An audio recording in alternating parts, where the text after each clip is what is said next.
तुम्ही तुमच्या घरातील अंडर एज मुलाला तुमची गाडी देत असाल तर जरा सावधान।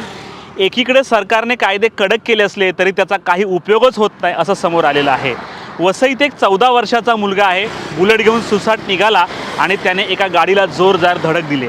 आधी तुम्हाला आम्ही या गाडीची अवस्था दाखवतो। या गाडीची अवस्था कशी आहे, ही जी आहे पॅशन प्लस गाडी आहे। या गाडीचा टायर देखील पूर्णपणे वाकडा झालेला आहे आणि आतली रिंग देखील तुटलेली आहे। या गाडीवरून अविनाश म्हात्रे हे नगरपालिकेत काम करणारा कर्मचारी आहे। तो आगाशीवरून वसईला आपल्या नोकरीसाठी जात होता।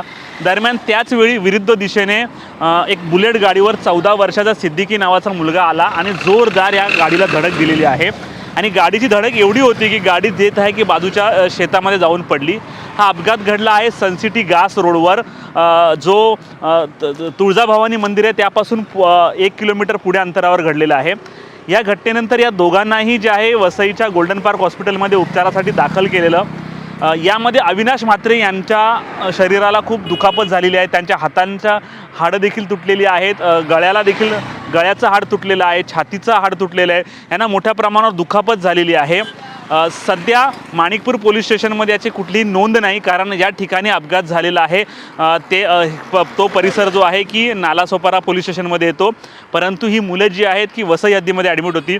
तर दुसरीकडे ही बुलेट जर तुम्ही बघितली, धडधाकट बुलेट देखील वाकलेली आहे। म्हणजे स्पीड किती होता हे आपण पाहू शकतो। 14 वर्षाचा मुलगा, म्हणजे तो घरातून सांगून घेऊन बुलेट निघाला की न सांगता घेऊन निघाला हे अद्याप कळू शकलेलं नाही।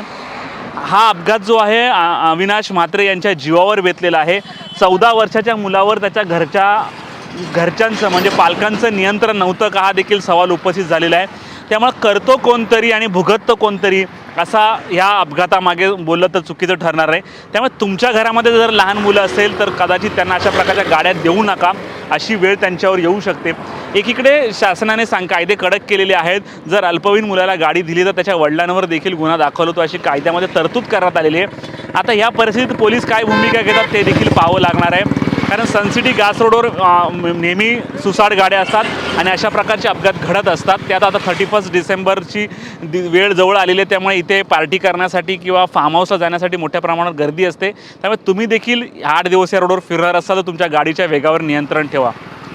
हनीफ पटेलसोबत प्रवीण नलावडे, वसई।